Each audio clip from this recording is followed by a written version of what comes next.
So, namaste, welcome.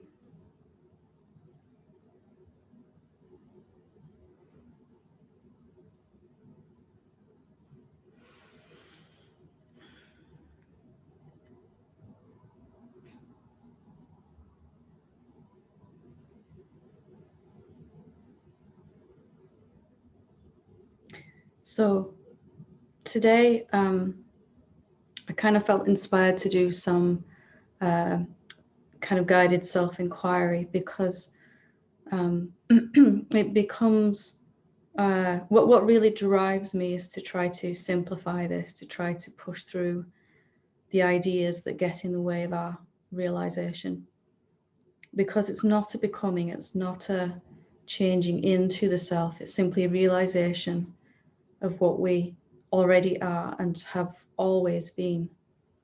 So the fastest way to have that occur is to have a direct experience of what we actually are, so that it becomes an experiential reality inside our own being.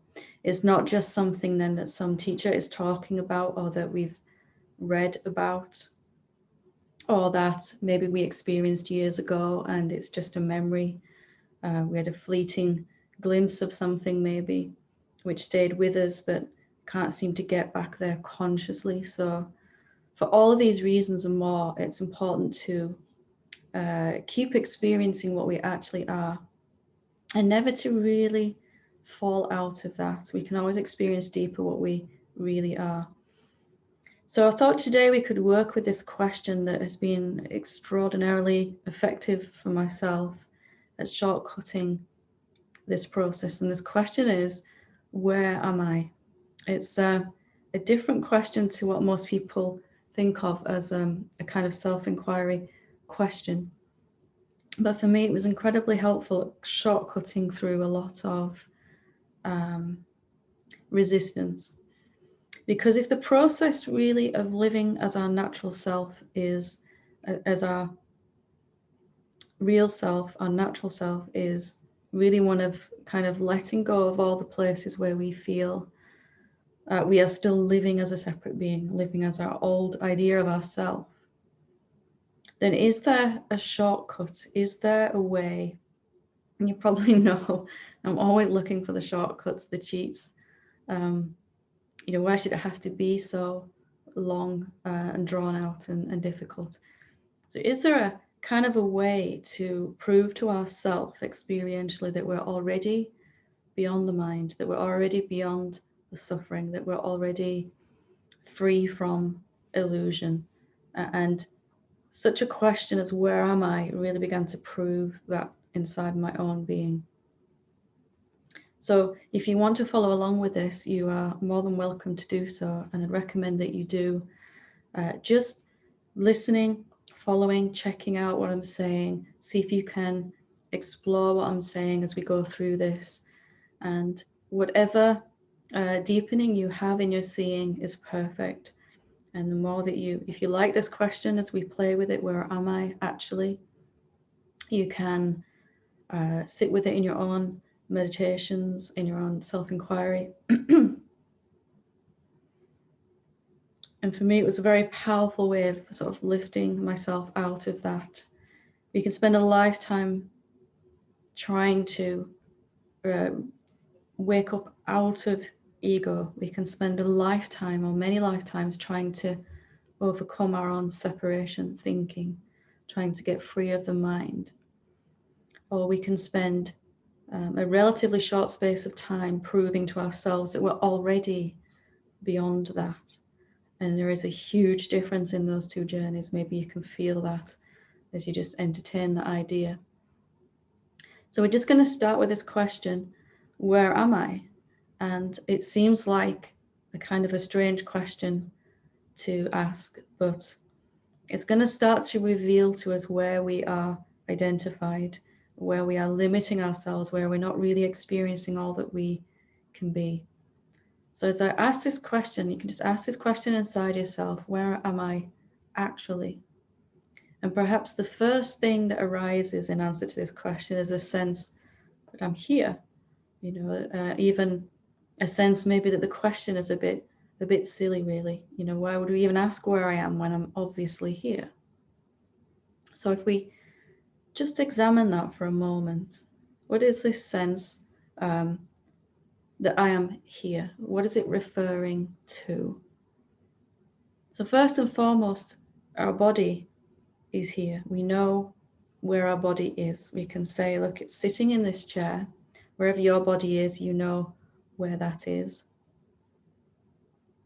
But because we know it, the body, we can say, well, is that really evidence of where I am? Can I just be open to see, I know where my body is, but really still, do I know where I am? And this may be a really unfamiliar way of exploring yourself, and it may bring up some resistance, may bring up some fear, but just to explore it, to gently push through any resistance that you can, is going to begin to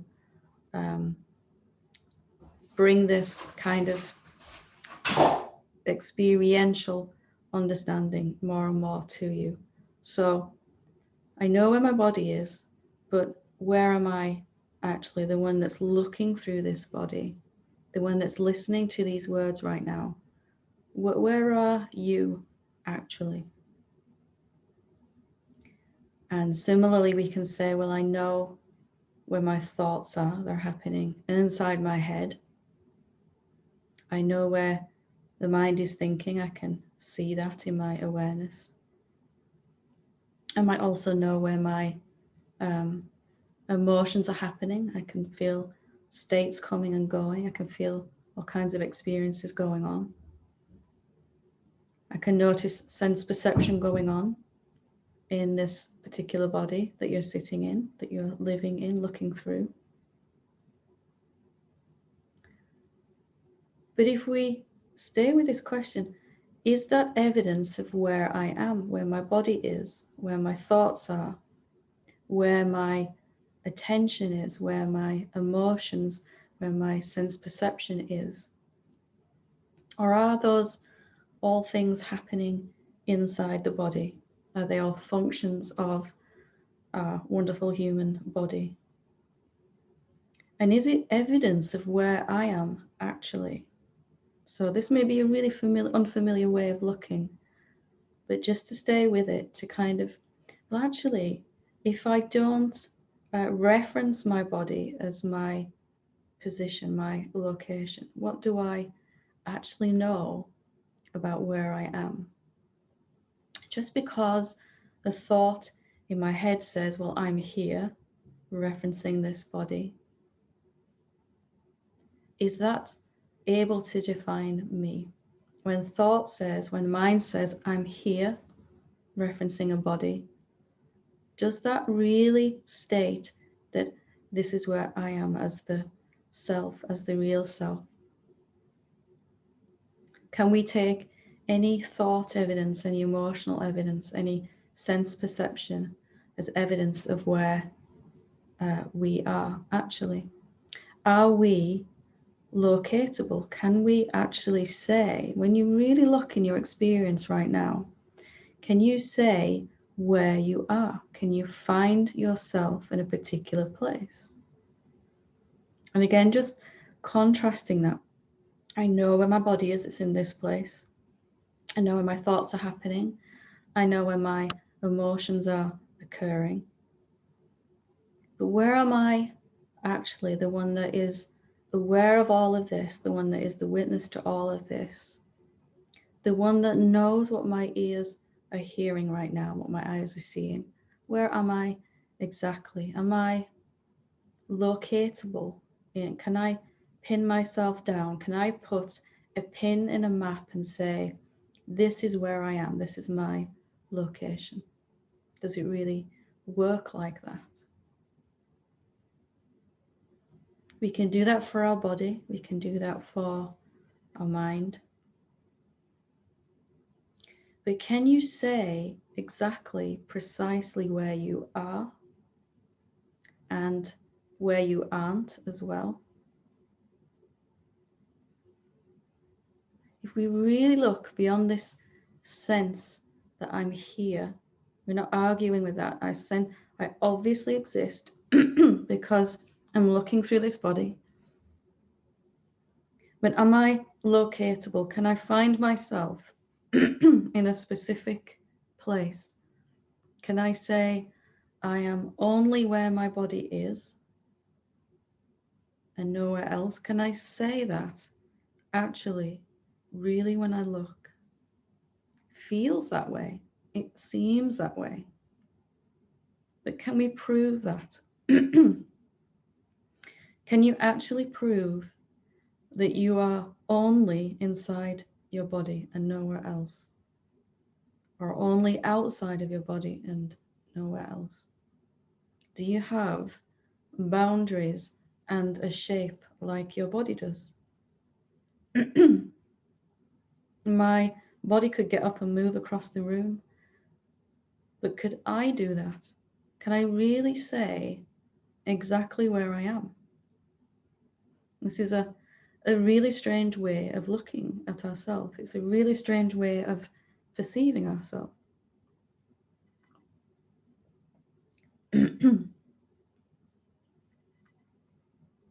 So where are you if you actually really look? If you temporarily disregard this I seem to be in this place only. And it feels like, and it seems like, and I've just thought of myself that way for so long. If we temporarily disregard that, we know where thought thinks you are. We know where mind thinks you are.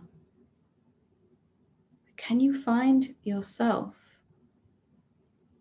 Could you point to somewhere and say, I am here, this is where I am? Do you have a location? Do you fit that category even? And as unfamiliar as this is, it might also be extraordinarily freeing as well. Maybe some fear come up with it, some confusion, because mind will be confused by this kind of inquiry. And that's okay. We don't really need our mind to understand. We can just allow that confusion and just stay open to this question. Where actually am I? My body's sitting in this chair. These words are coming out of this mouth and being heard by certain ears. Where am I actually when I really, really get quiet enough to inquire inside? Am I something that's definable like that? Am I an object that I can say it's here, or I'm there, or can I actually say about myself that I'm over there, or I'm right here and not over there? If you begin to explore yourself this way, you'll find something quite surprising, that you don't actually really know where you are. Every time you've said, yes, I'm here, you've been referencing either your body or your mind or your emotions or the relationships going on through this particular body, the experiencing, the sense of experiencing.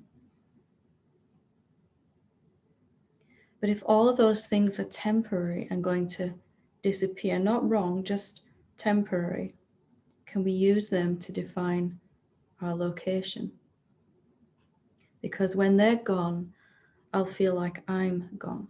So can I dig deeper into exploring what I actually am? Where am I really? And if you disregard temporarily everything that's temporary about you, everything that's coming and going, again, none of it is wrong. We just want to find experientially that deeper aspect of ourselves that's always going to be around, that we can really begin to define ourselves as, so that we don't have any fear that we're going to go at any point.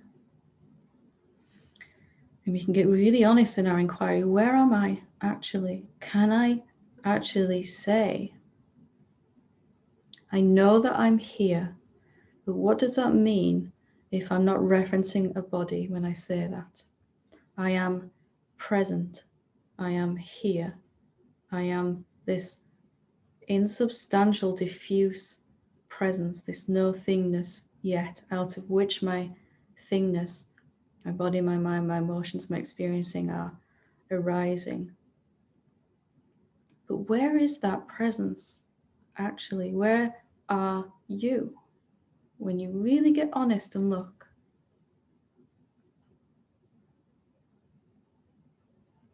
can you be in one particular place only?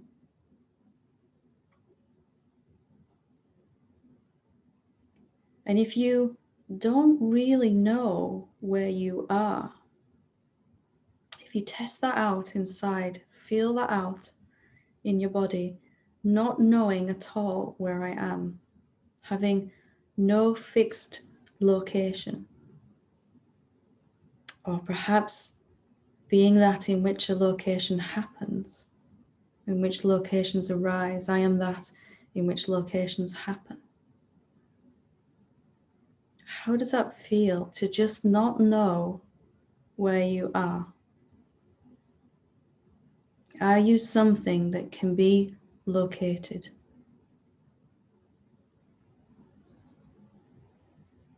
And if you really kind of push past any uncomfortableness in this kind of inquiry and really get to the point where you can admit to yourself, I don't actually know where I am. I know that I'm here, so we don't have to fear not existing. Our mind says, well, you either exist in one place or you're absent. You're either in a location or you're absent. You're either alive or dead.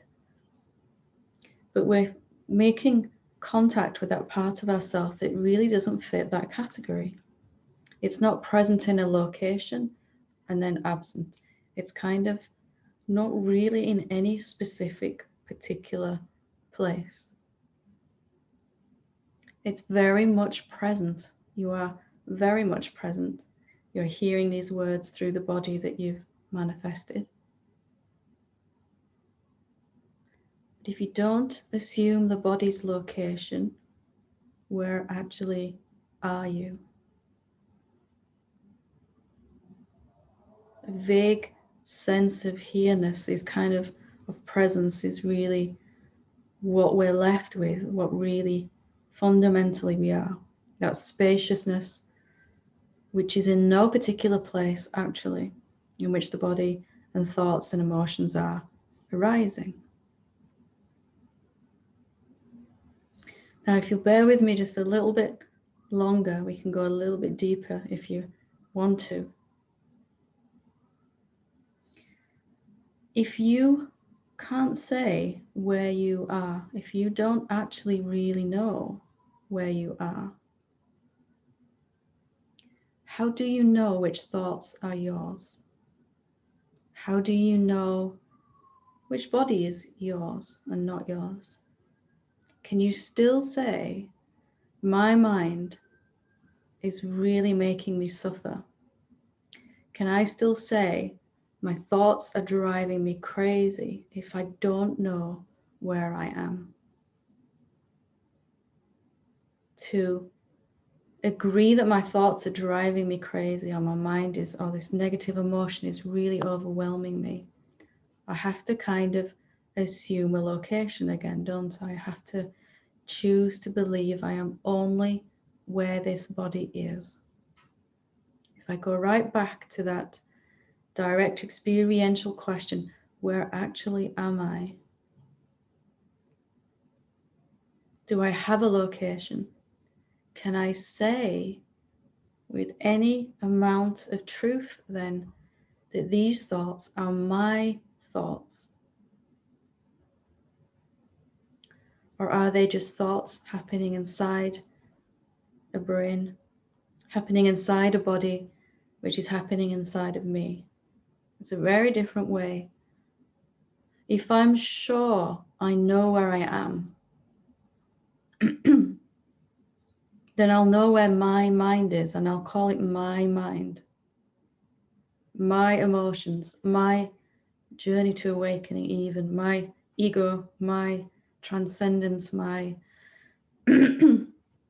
illusion, all of that. It will be taken on as a personal thing, and I'll identify with just one body, as we're taught to do as human beings, and I'll be sure that I know where I am. And in any relationship challenges, I'll be sure that I'm the one here and the other being is over there, and I might be unable to see a higher perspective. But in the middle of that disagreement in that relationship, or in the middle of needing something to come to me that I don't currently have, or wanting to get rid of something that I do have, like fear, for example, is that still true for me if I don't know where I am, if I don't know which human body is mine?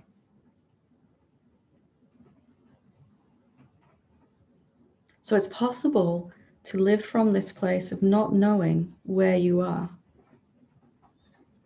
and have this superficial sense on top that, this is my body, a superficial sense, so that you can function and you remember your name and you remember when to eat and when you need to be at work and who you're married to and all of that stuff.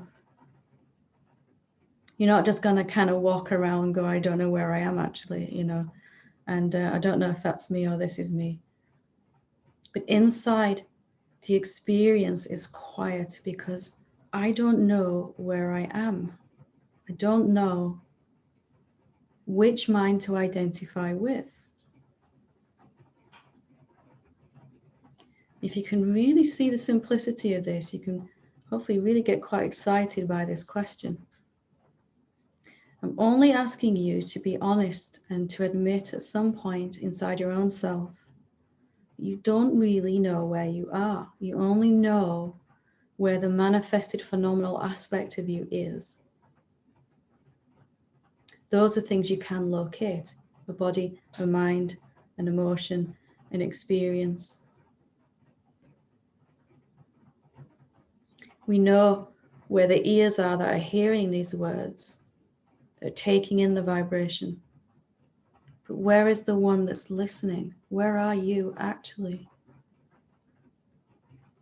This is a question that you can never really get an answer to, and that should be delightful. Should fill you with joy when you really, really allow that into the heart of your being. I don't actually know where I am. Always assumed that I was in one location, and therefore I identified everything that was happening in this body and mind, and I tried to fix everything that was happening in this body and mind.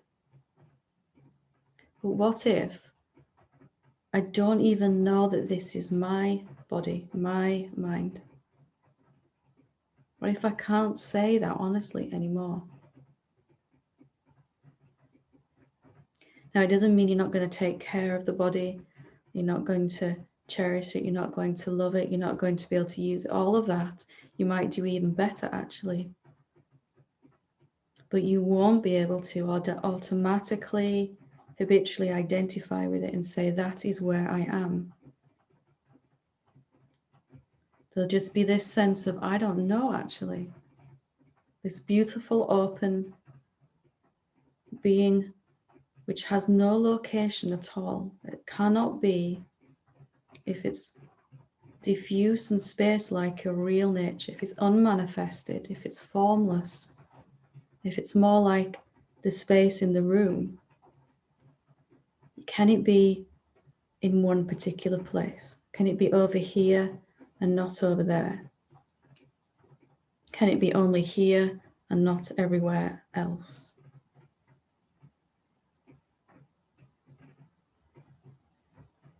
And your capacity to identify will begin to change. It will begin to move from, if I ask you where you are, you won't be so convinced anymore that you're just here in one body mind. You'll begin to say, well, I'm here, and you'll mean something so much more expansive when you say, I am here. You'll begin to change what you really mean when you say those words. experientially, right now, you cannot tell me where you are.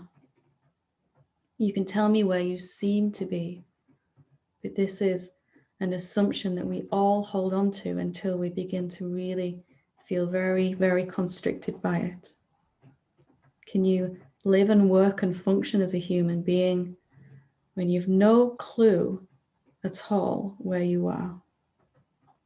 Absolutely. And paradoxically, of course, your human beingness is going to function even better when they are just thoughts, just emotions, just states coming and going, just bodies even coming and going.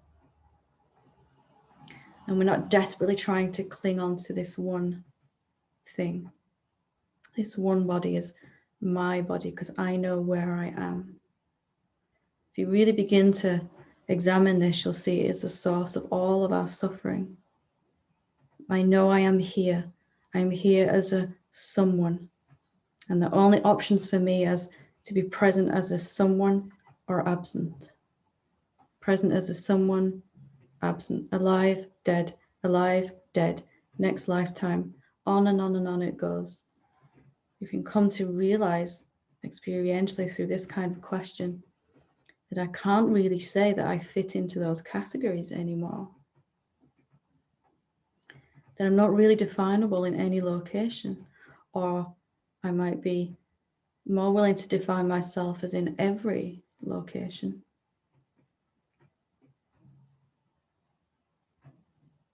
Then you begin to experience a much more expansive way of being, in which the body and the mind are just moving and flowing.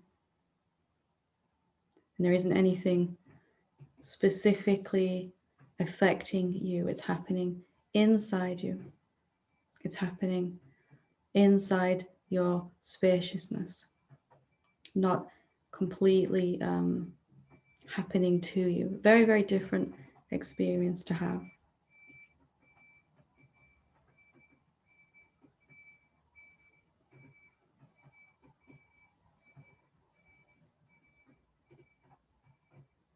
So you can check it out one more time. Where am I actually?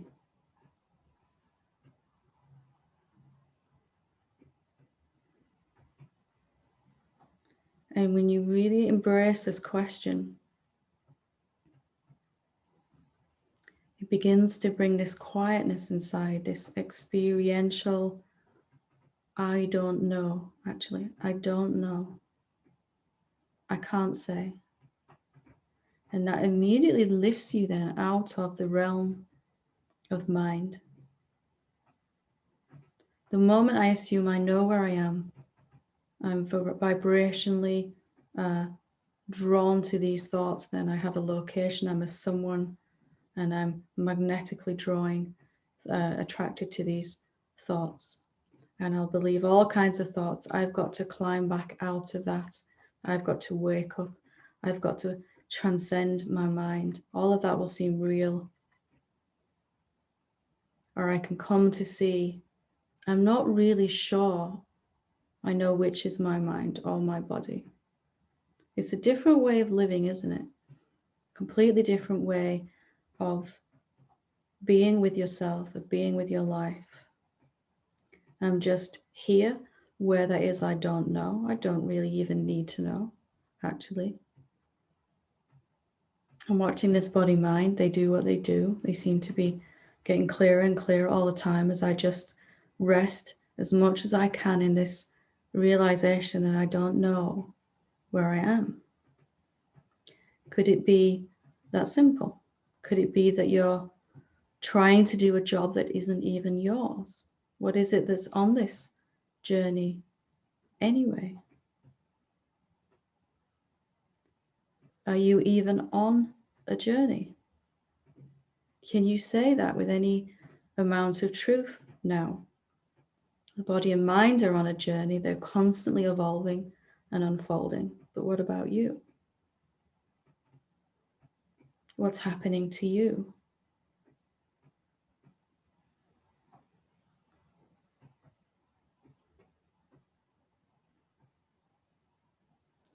So I hope you can feel the power of this question. It's one of my favorite questions.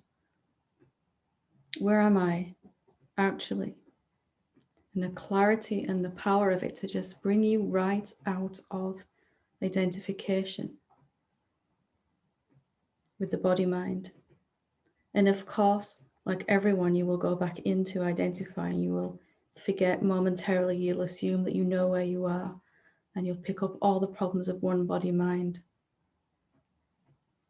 And it's fine. You just, when you remember, no big deal. You just pull yourself out of it again. Well, where am I? Let me check that out. Let me actually try to find where I am.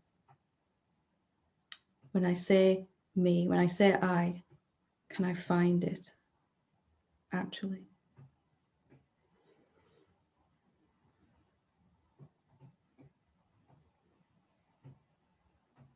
So to just a simple thing, to want to recognize that you can't find yourself in any particular location, in any place, that you are this placeless place. And then to be interested in what that means. What does that mean actually? Can I really still identify with one thought or one body or one emotion? However conscious, however much each body and mind is reflecting the truth that we are. Is that my journey, or is it just happening inside me already?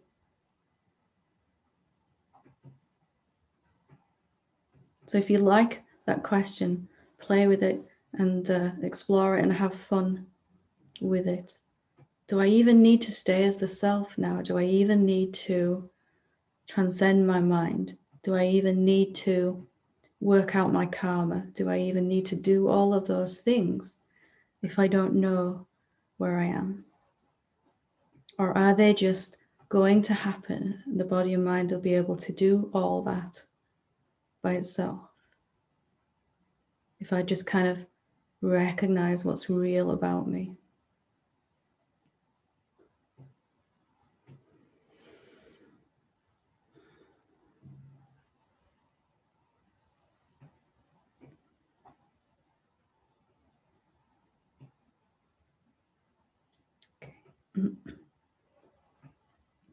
So I will open it up for questions or comments, or if you want to share your experience that question. I have one emailed question already, which I'll read out in a moment. So I'll take up to another 5 questions. And I just want to say that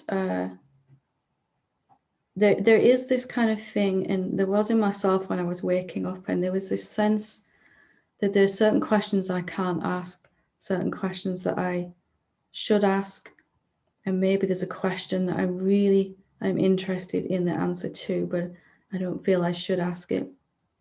And I just want to say that the students, the teacher are working always synergistically together. So there is no satsang or teaching without students asking the questions. The satsang, the teaching, the teacher and the students are different every time, because all of us are coming together to make this thing called satsang. And it's always exploring, it's always consciousness or the self is always trying to become ever more self-aware as a human being.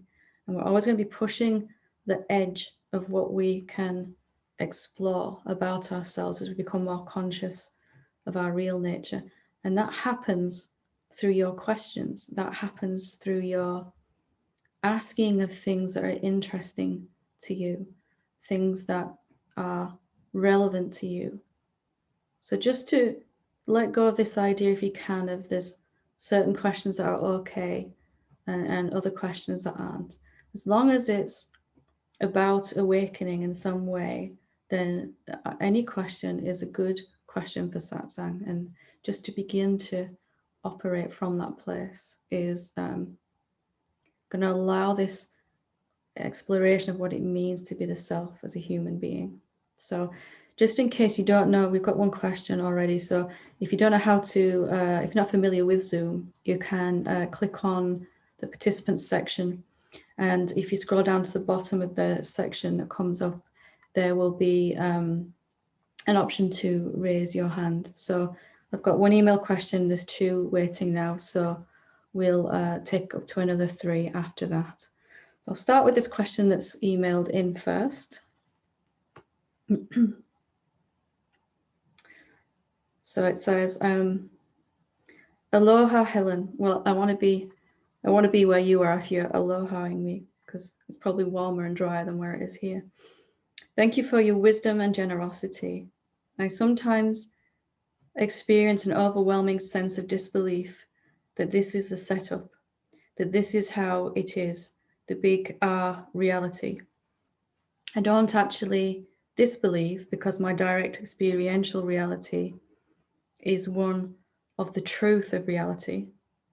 And yet being awake in the dream seems unreal and dreamlike also at times. In other words, remaining aware of myself as the source of the dream and the one in whom the dream is taking place also seems like a dream. Overwhelmingly, albeit fleetingly, why would this be so? Many thanks. So, I sometimes experience an overwhelming sense of disbelief that this is a setup. Remaining aware of myself as the source of the dream. So the dream is that I am a separate being. That's the dream I can have as a self, that I'm separate to everything and everyone, when actually I'm not at all. So remaining aware of myself as the source of the dream and the one in whom the dream is taking place also seems like a dream also. Overwhelmingly, albeit fleetingly, why would this be so? Well, it's such a good question. I remember in my own awakening where this perspective that you're describing here was very real for me. And yet also, that I used to think I was a separate being. Now I'm waking up to realize I'm not separate to anything. And that most of the beings on this planet are living in that kind of dream state. And that seems extraordinarily real for a while. But as that understanding deepened, I began to have these moments, which I think is what you're describing, where there was just this gentle knowing that there was something else to see, that even as far as I had come, there was something else to notice, there was something else to recognize. And really what it is this separation, this division inside is becoming less and less tolerable. This idea that there is a separation, a difference between the dreamer and the dream is still two. It's still in duality. It's quite advanced, but it's still in a separation. It's going to cause eventually a conflict inside your being. And if I don't know where I am, how do I know that I am the one that has come out of the dream, or that I'm still in the dream even? Or perhaps, can we even still say it's a dream? Because, and do we really want this last duality of reality versus illusion or dream? Is there a place inside your being where even these two seeming opposites resolve? So the overwhelmingness, that kind of momentary thing, is just a little nudge to say there is something more. There's something even more expansive than this, where there's no division at all, where I don't even know whether I see myself as a separate being or as not separate to anything, where even that identification has ceased, where I don't even know whether this is dream or reality. So to our mind, that sounds extraordinarily confusing. Our mind will say, well, what's the point of realizing what reality is if I'm just going to have to give that up? But it's not really a going backwards into illusion. It's going further deeper into reality, where reality is so real that it can encompass the self appearing as a separate human being, where it firmly believes it's a separate being, and where it really has seen that it's not separate to anything at all. And is this, when I see myself as a separate being, can we really still call it a dream? Because when I'm experiencing myself as a separate being, it's very, very true for me. If I am the truth, the self, experiencing myself that way, it doesn't seem dreamlike when I am experiencing that. It seems dreamlike even that there is some other place where I can come out of that. So just to keep it simple, just to ask that question inside, is there something deeper? And kind of consciousness gets stuck in its own trap that every revelation I have of what I really am feels extraordinarily real and final, and that there is nothing other than that to see. That's kind of the nature of truth, isn't it? It feels complete when I have some seeing. But then when I really begin to feel this kind of slight suffering again, something pops up inside. There must be some division still inside, some separation into two, that which is only one. But just to inquire gently, what else is there to see? Is there something even more expansive? Even though this feels real, it's now starting to feel a little bit limited. So I hope that's helpful. It's exciting, that kind of question. Lovely. So we'll go to Rich first. Hi, Helen. How are you doing? I'm doing very well, thank you. How are you doing? Yeah, I'm all right. I'm having a lazy morning this morning. My human isn't dressed as yet, hence no Fantastic. camera. Camera off, yeah. Okay, how can I put this? I love watching films, and love watching films because I really get into them, and I feel so much empathy. I feel like I am the character, and for most films that's great. But I would love to watch horror films because I'm fascinated by supernatural things, but I can't watch them because it's so real to me, and I feel in such danger that it overwhelms me. And so usually I'll switch it off, walk out, whatever it is. Excuse me. So I know it's not real, but it's just too much. It's just too much. It feels so real. And in terms of me, like when I'm watching those films, I know that, I'm not really this person sat here. Or let's say I know that that's not all I am. That's just somehow within me. All the rest of it. Mm-hmm. It just feels so real. So like, as I said before, intellectually, fine. Everything you're saying, it makes perfect sense to me. And I get it as best I can. But it just feels so real that no amount of questioning seems to be able to budge my assumptions. It's almost like being two people, because on one hand, intellectually, I can study this and go, yeah, absolutely, that's truth, no problem. But on another hand, I'm so into this character, this Rich Allen, and his tragicomedy that he experiences on a day-to-day basis. And I think, I did ask a question the other week where I said I'm sort of losing hope in a sense because I feel so stuck as it. And I have got to the stage where I've, just kind of given up ever getting it. But it's hard because I feel like I'm kind of on a precipice where I'm just going to walk away from all the investigations, all of it, because I'm like, yeah, fine, that's truth, but I don't get it. I'm never going to get it. I'm going to just, stay stuck in my, the own personal drama of this character. So I just don't know where to go with it. Yeah, I totally get that. What happened when you did the inquiry? What happens when you ask, where am I? Let's do that right now. Let's take it to a deeper experiential level. So just tell well, me I know exactly that what comes up when you ask this question, where am I? I know that I feel like I'm here, residing somewhere in this body. Yeah. But yeah, that's sort of it. And I know that ain't real. I know that's illusion, but it's So let me so just ask believable. you, then, let's start with that. You said, I feel like I'm residing somewhere in this body. Is that what Yeah. you said? Yeah. So, not denying the feels like of it, but can you prove it? No. Okay. So, of course, it feels like, seems like. Mm. And you have to be, if you can't prove it, right, this assumption that we have, that this is where I am, this body mind.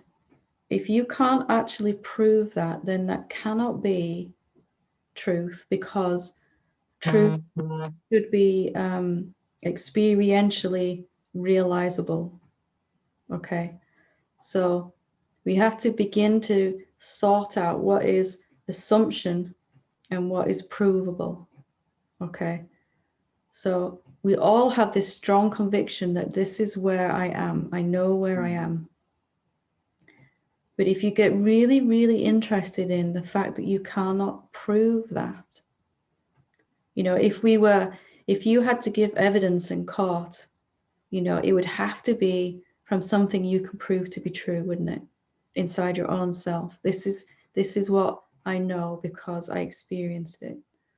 Well, So my best proof is experience and experientially. As you agree yourself, I do feel like I reside in this body. That's my best. That's the best proof there is. there's a feeling that I know where I am. Yeah. It's I mean, I've hope you don't mind me saying, but I've used hallucinogenics before, and I've seen quite clearly that I'm not this body. It's hilariously clear. But then, as soon as I sober up, as such, I drop straight back into the illusion. I even sometimes have a few days where I'm like, yeah, life's great because I'm not so attached. But I reattach so strongly. It's like watching that horror film again. I attach so strongly to the idea. What does that give you then? And it's not something you need to answer in front of all of us right now.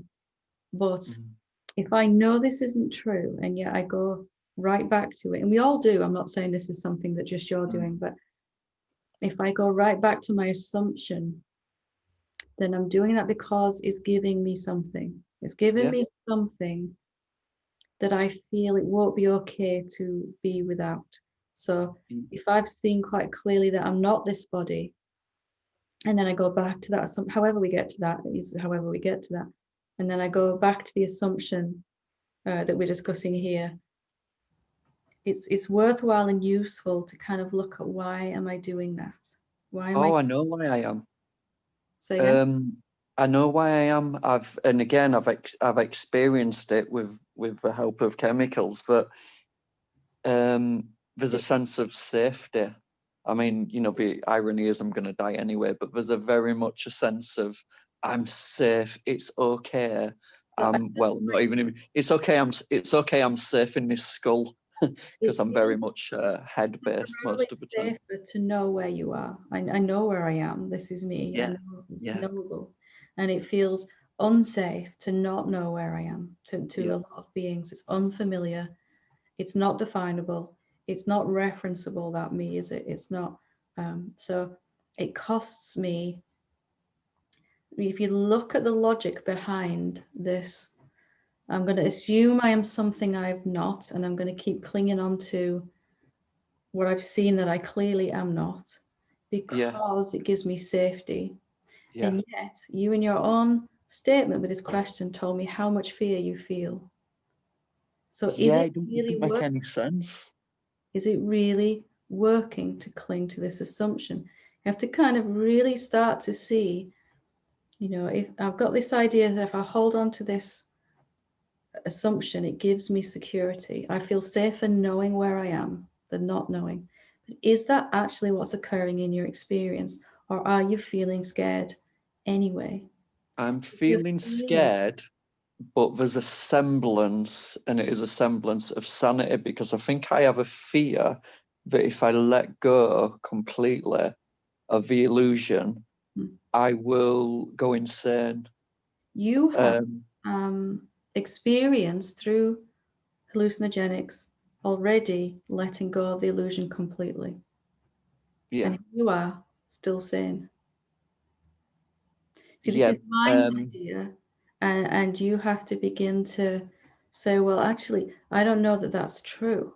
And maybe I'm slightly more insane by holding on to this old identity. Maybe it's causing me more pain and more illusion and more confliction inside. Until you get really honest as to why you're holding on to this and really then examine if that's actually working. For me, I totally get it. This real sense of I don't want to admit that I don't know where I am, because that means my whole life in one way has been a kind of lie, in a way. Oh, it has. Yeah. Yeah, absolutely. I can see that. It's just that there's just so much fear around it all, of that letting go. I remember while I was in that state going, I want to go, like that scene in The Matrix where he goes, I know this isn't steak, but it tastes so good.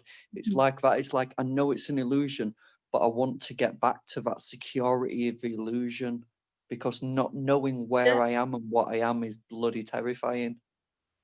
It's not really working for you to hold on to it now either, is it? It's getting increasingly more painful, Yeah. definitely. When it's scarier to hold on to that illusion, you will let go of it. And you can prove that you've experienced already being beyond it, and none of these fears of the mind actually occurred. The fear of letting go of illusion is happening inside the illusion. Is it really you that has to let go? When you've had those experiences of being in that expanded consciousness, was there anything for you to do at all? Could you even let go if you wanted to? Um, that I don't know. I really don't know. It's hard to say, because my memories of it can be quite sketchy. So let me say something really direct, okay? Yeah. Fear of letting go is based on the assumption that it's your job to let go. Yeah. What if that's not true? Then As there's you nothing I need to do. investigate this, as you really investigate this, you might come to find out that actually this isn't even my job. I face this tremendous terror of letting go of this identity. 3, 4, 5, 6 times I bumped up against this wall of fear that I just couldn't seem to overcome. I felt like too much was being asked of me, because everything I ever knew about myself, I was being asked to let go of. And I thought that's just terrifying. And then after some real sort of investigation, if I'm facing something that feels impossible for me to do, could it be because I don't have to do it, actually? Is it Yeah. really still something that I need to do? Am I even the one that lets go? If we take the analogy of the space in this room, does it have to let go of anything? The formlessness that I am just is. That silence, that stillness just is. Do I even have to? You see, mind can only keep you in that place as long as you agree that this is your work, this is your job. Yeah. Yeah. And That makes sense. And insurmountable, and there'll be this big 10-foot wall in front of you. yeah. I never managed to climb over it. I just went round the side, and this isn't my work, actually.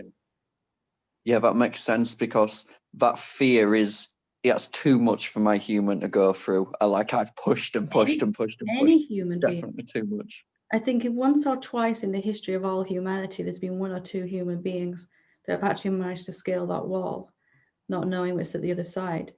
Yeah. But most of us just go, you know what, this is too hard. There must be a different way. And fair play to those beings that did it, but I couldn't have done it. I've proved that it was just too much. And in the end, after feeling like a failure, why can't I do this? This, you know, and really suffering, this original thought came into my mind that I'd not had access to before. Like, what if I don't have to do this? What if this is all just a little trick trying to keep me identifying? What if I'm already beyond and have let go already and can't even hold on? What if what I am really fundamentally cannot even hold on or believe a thought or not? What if I'm already somewhere removed from that? But mind has just got this one last thing it's kind of reeling me in with, because I haven't clearly investigated, is this my work, really? And this should give you hope or excitement, or this should give you some avenue to kind of explore, you know, as to, wow, this is different. This might not even be something I have to do. Otherwise, we put awakened beings on a pedestal and we say, they managed to achieve something that I'm not capable of. They're this superhuman thing, you know, that most of us don't have the capacity to do. You know, but what if they found the cheat? What if they found an easier way than is currently being presented to you? In a much more effortless way. It's just something to investigate. Right, yeah, I'll do that, and I'll keep listening through to this again and again. Yeah, And yeah, because my other cheat's not working. It didn't work. It's good because then when you run out of options, the only way is something different to what you've already considered, isn't it? Yeah. You know, and it's usually a much easier way. And usually we're looking for the hard. It always is, yeah. Always is. Good to talk to you. You Take too. care. Thank you. Bye. Bye-bye. Okay, Megan.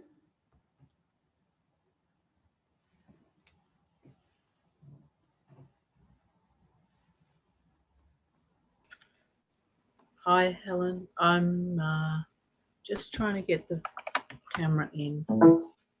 That's it. Okay. Yeah. Okay. There we go. There we go. Nice to see you, and thank you for the satsang. Yeah, this where am I is a really great pointer for me. And if on the occasions that I remember to ask that question, it's very quick. I don't often remember, but when I do, it works a treat. So it takes me to a very expansive openness very quickly. And I guess I'm a very kinesthetic person, sensation. So my kind of scary thing is with that. I have a when it gets to a precipice of scary openness, I have a sense of falling.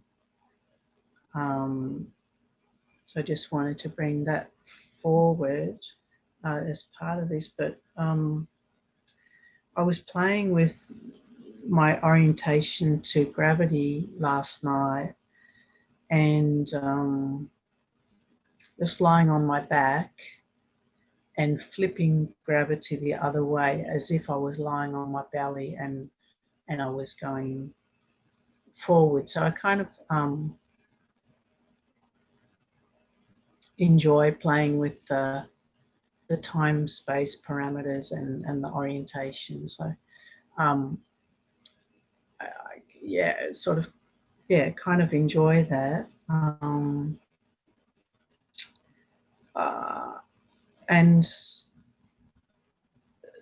the question of where I am not took me to a different place tonight. So I hadn't opened to that. And the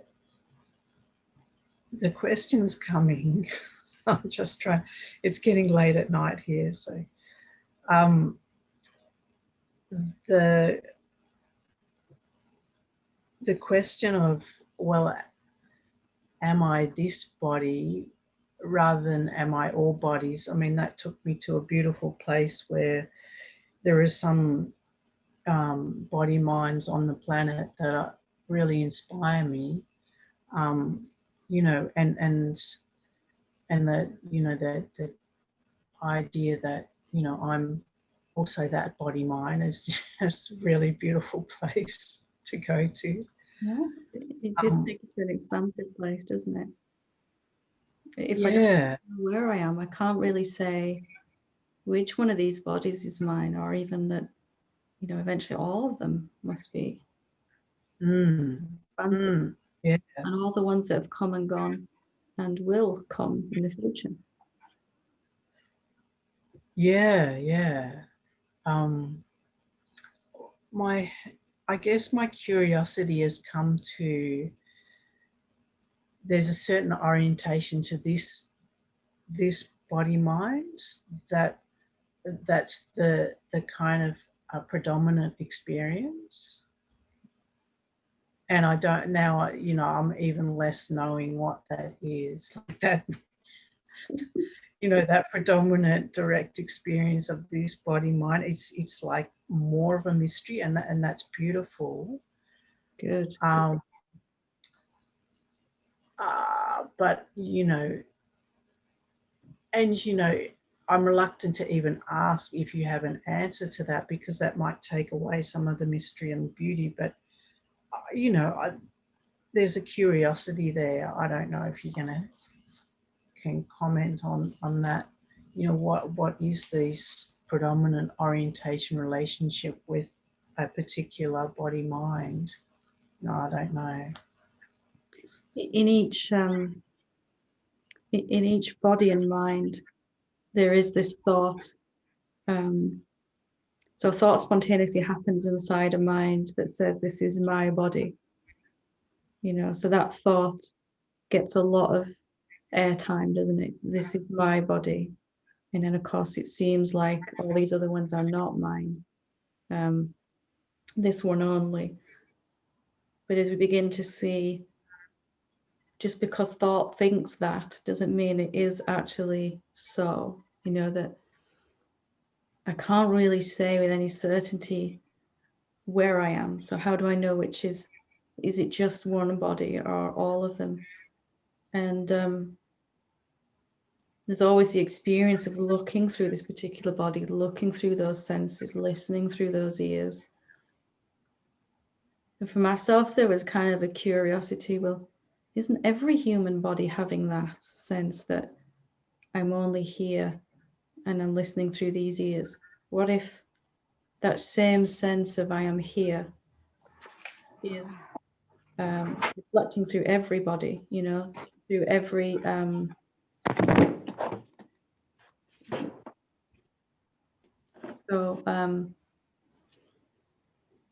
if you can see that kind of mystery, that kind of expansiveness is really a way of allowing the unknowingness of it to come. Do you get a sense of the mystery of it? That is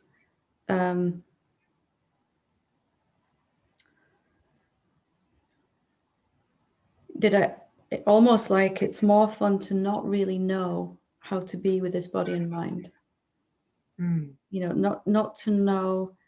For me, it just became really delightful to not know anything about, not even to know it's mine. You know, it doesn't mean I kind of disassociate from it. It sounds from a mental perspective like a disassociative state, but really it was just a letting go of any barriers between myself and this this body that I'm using. There was a tremendous love that came for it, that I can look through it, use it, but I am not able to say with any certainty what it is like. You know, a lot of my perceptions have been based upon this idea that this is my body and mind, and how I've seen it, how I've been with it, the relationship I've had with it. it's been defined by this idea that I have a location. So as this mystery begins to deepen, like it's almost like a sense of newness. Like I don't know how this is. I'm having more and more fun exploring, and also more fun embracing the uniqueness, not separateness, but the uniqueness of each body mind, how they're appearing as different, but not actually separate, more being able to embrace that which makes you unique, individual, how you are expressing as that body and mind. It's just kind of, I guess what I'm underneath what I'm saying is this kind of falling in love with not really knowing. Now, how many times have we just got up and gone through an entire day and just gone, this is my body and I'm doing all this, and we've kind of missed the entire day being stuck in thoughts, haven't we? And then suddenly, wow, I don't actually know any of that. That's kind of an open, free space to explore then. Yeah, there's a kind of a delight Yes. that I feel with that. Yeah, thank you. Which deepens into a real joy. Like I don't really know anything about this. Can I get to know it actually? Can I like meeting someone for the first time? It's our home, it's our place where we experience from, where we can experience ourselves. We can pretend to be looking from one corner of time and space at the rest of it for a little while the body's there, and you're just not because you're not grabbing a hold of everything that's happening in that body and mind as my problems. It's much more easy for the body to release what it needs to release and all of that, so the experience becomes more pleasant, and it becomes this delight that deepens into, starts off as curiosity, doesn't it, and then delight, and then this huge joy that just, this smile that's going on inside that nobody else really knows who they are or where they are either. They just, are sure that they do, and it gives you more energy and time and freedom to kind of let them be who they are also in this exploration. Thank you for that. That's beautiful. Thank you so lovely much. lovely Thank you. Okay. Okay, we'll go with Karen. I was just jumped in there quick. Whenever you're ready, Karen. Thank you. It's dark here, so I'm just going to keep my photo off. Just when Megan said that about inspiration, I just felt I wanted to ask, because it's so nice to entertain or contemplate things that are inspiring. Mm-hmm. And yet it kind of feels like sometimes that thought or like it just arises like that's allusion to that we can move the direction of our thinking. So I just wondered if you could say something about that, because thoughts just seem to arise and fall away. Do I ever actually map out the direction of my thinking? Just ask that last bit again. Do I ever, what was that last? Map out the direction of my thinking. Mm-hmm. Okay. So you can, once you realize that you're not this separate being, or as we're saying today, that I don't really know where I am, then we're free, as we were just saying, to kind of play with this body and mind and to embrace what's unique about it and what's individual, what the individual expression is of that greater self as this thought process, as these individual experience that we have.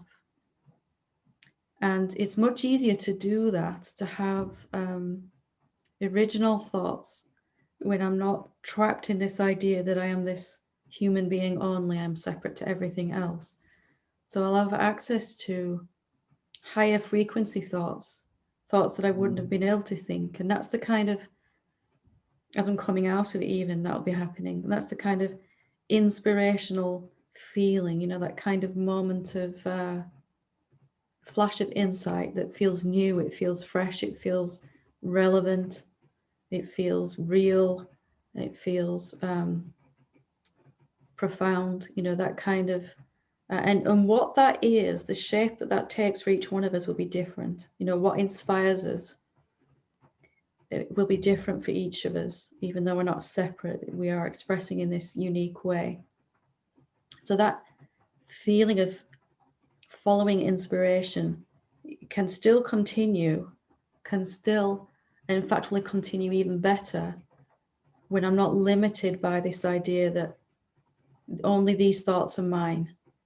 You know, what if in reality there is this database of thought of which all humans are kind of plugged into, and these inspirational thoughts are higher in frequency than we're used to, and that's why they feel so good. But they're not really my thoughts, they're just thoughts, and they're going to help me to thoughts only really annoy us because it's the same old thinking again and again, you know, that kind of repetitive self-defeating cyclic stuff that we go through, or you know, judgments about each other, and that when a thought stream is free to go wherever it wants to go, it's naturally going to want to expand, and that's that feeling of inspiration. You know, when you get it, it feels there's something here for me, something to follow, something. Your life is the self appearing as you, and it wants to do something unique, something that's never been done before as you, you know, and that's really where that inspiration will take you. Thank you. Well, just as you were saying about this, you know, where am I and where am I not? It just really brought up this notion of, yes, everybody's having the same thoughts, and you know, We all have this one thought. We all have this one same thought, don't we? I am here. This is me. That's the very fundamental thought from which we orient ourselves. And yet it's the one thing, we all have it. Nobody exists without it, you know, as a separate being. There's that one assumption on which it's all built, and yet we're all having it. right. Sorry, I interrupted you there. Go ahead. And so just that openness to you know, that I'm this one, and I'm thinking that these are my thoughts, that everybody is having the same thoughts. They just cycle through, don't they? It's that openness to allow whatever arises to arise in this Yeah, and what space. makes us feel most alive is when we're allowing that unlimited expansion. You know, on one level, we are already everything we're going to be. We are this formless awareness, whatever we're calling it, spaciousness. It isn't changing, isn't moving. But when it appears as manifestation as a human being, it's got this capacity for infinite expansion. You know, what my life can become is something quite extraordinary. The longer I'm conscious of what I am, the more I'm going to be heading in some direction I've never been before. You know, and that feels so exciting as a human being. Like, what is it my life can become? What gifts do I have to give? What are my skills and talents? You know, what can I do that nobody else can do quite like me? You know, so that's not coming from separation anymore, but from the appreciation of the unique way that the self is expressing as you know, and that there's a real joy in embracing that. It will never ever again appear as it is doing as you right now, will it? Beautiful. I'm sitting here with a big smile on my face. It's just exciting, and as we begin to, you know, and it's just to kind of transcend this separation thinking as best we can, because that kind of cuts us off from this database, you know, from all possibilities, all these original thoughts. Oh, why don't I try this? Or that would be fun to do. And it feels inspiring, and it's a whole new way to appreciate yourself, isn't it? Just kind of what as the self, what does my life want to become as the self? How does it want to move as that? What does it want to create or bring into the world? How does it want to help or change or something? You know, and there's no greater way to live as a human being than when you've realized what you are and how that wants to move as well as you. It's just a lot of joy, you know, to be kind of constantly rediscovering what that self is as you in the moment, you know, that kind of, wow, this feels really new and exciting. Like we were as children, of course, but we kind of lost that in our adulthood, you know.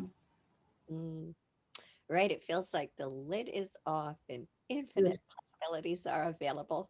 good, good, good, good. Explore that, enjoy it. You know, for too long we've had the same old thoughts about the same old things, haven't we? And time for more. You know, not from a trying to get away from all that. It's just that it feels so much more fun to be unlimited and infinite. Thank you, Helen. Fantastic. Good, good. Okay, thank you. So last but not least, we'll go to Steve. We'll make this the last one.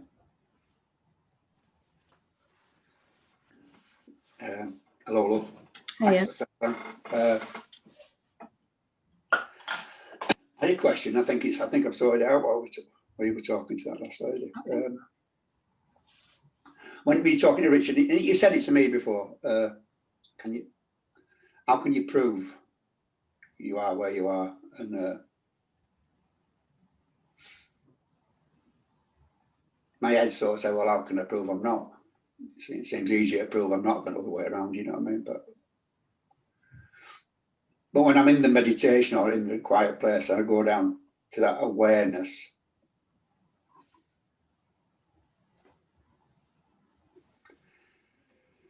It's just like a spacious thing, isn't it? But it still feels localized. I find it hard to go any further than a foot or two. You know what I mean? It still there, feels very localized. It feels localized, but I can't prove that. It's enough to recognize I can't actually. It doesn't feel like the infinite awareness that I've heard described. That's okay, but it's enough to recognize I can't actually prove it's not. And that's enough. That's it. It's localized either. But I can look, if I really look at what awareness is, it's not a thing. And I can really come to look and see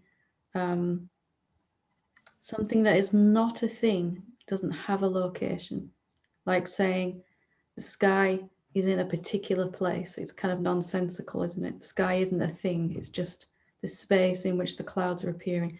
We can say where the clouds are, but can we say where the sky is? You know, so it may never feel, this is so important, this next bit, it may never feel like it's infinite until we investigate like this, because if we still tend to think of ourselves as a thing, as an object, as a someone, we'll experience that. We'll experience it feeling localized, dense, here, just here, you know, that sense that you were describing.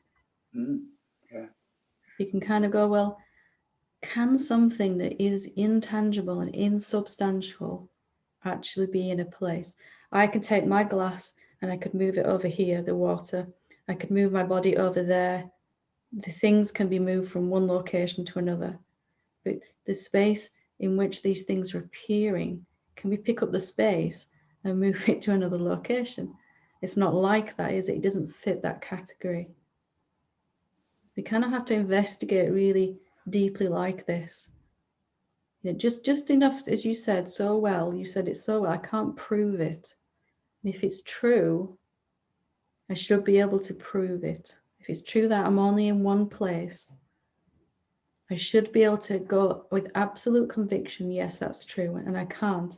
When I actually look, there's just a feel, what feels like or seems like. And as I question that more and more, what can I prove then?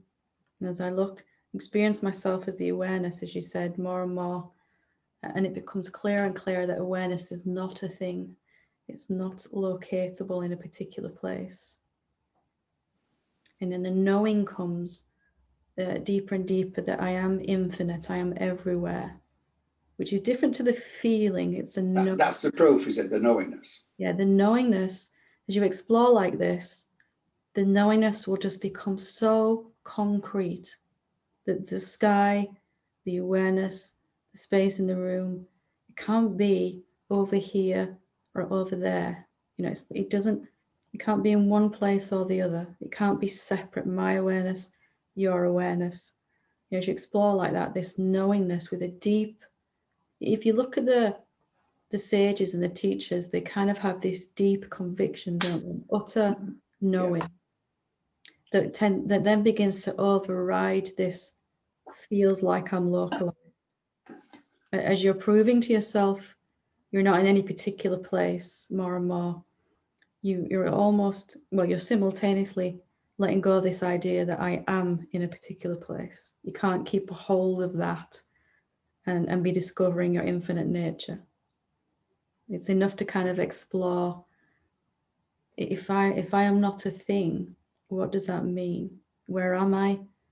Am I in one place? Where am I not?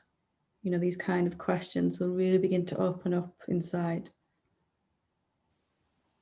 Because you can prove that you can't find yourself in any location. If you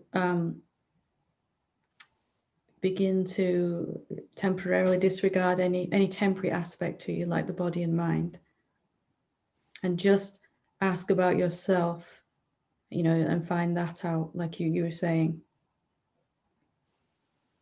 It's enough to see where I've been assuming. You know, for me, I realized I assume that I'm only here, and I've never really checked out if I can prove that, ever.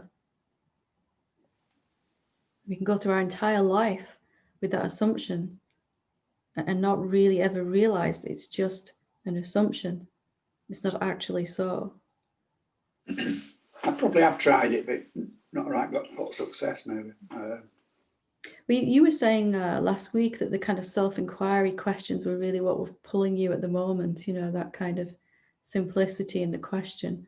You know, so maybe this is kind of really where your inquiry wants to go, you know. Maybe so, yeah. And it should feel fun. It should feel like I'm pushing the boundaries of what I know myself to be, you know. Open. Yeah, it's the only thing with that, as I said, I get into that and then I start imagining stuff, and eventually I'm back in my mind again, but I don't realise it. So I thought if I stay where I am or whatever, who am I, what am I, I'll keep it very, very simple. Yeah, that's always the best, because only the simple things can we really remember when we have a crisis that we need to remember them. And many times you read self-help books, especially, you read the first 2 or 3 pages, you think, oh, this is fantastic. Yeah. And then the next 400 pages, you try to explain them first 2. You know, it just complicates everything. Yeah. And I think it's the same with, I can do the same with this. It's very simple, Steve. But you get into all this ionosphere stuff and thinking you further on the arm, making a fool of yourself. This is me, you know what I mean? Keep your mouth shut and do this, and that's what I'm trying to do. You know what I mean?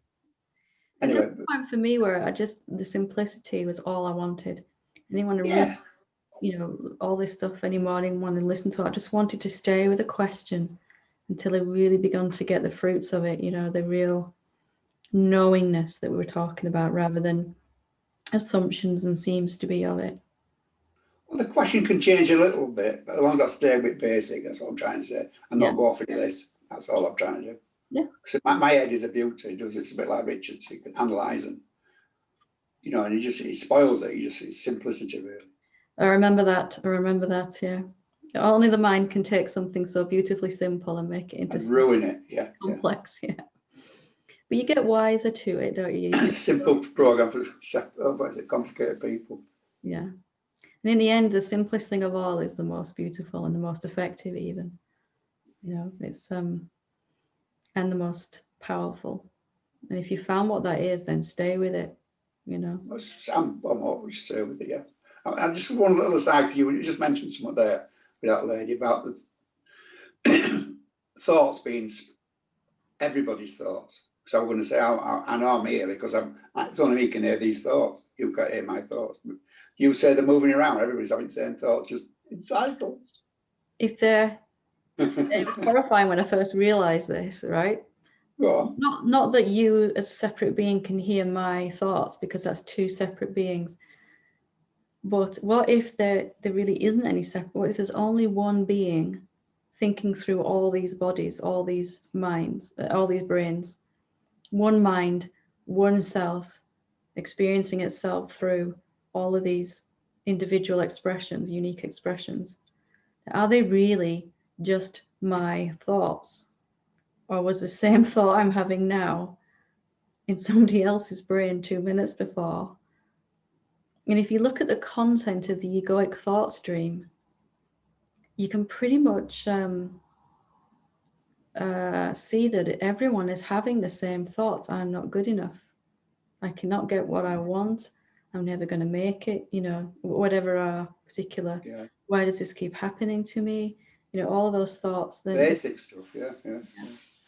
So it's just like, if there isn't really a separate being and there's just this kind of database from which I'm drawing to me the thoughts in which I'm resonating with, it's also very liberating because they're not my thoughts to have to get rid of then.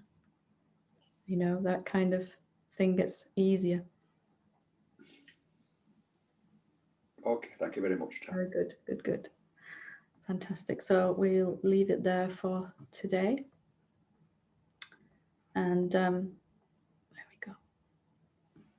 Thank you for joining me. Namaste.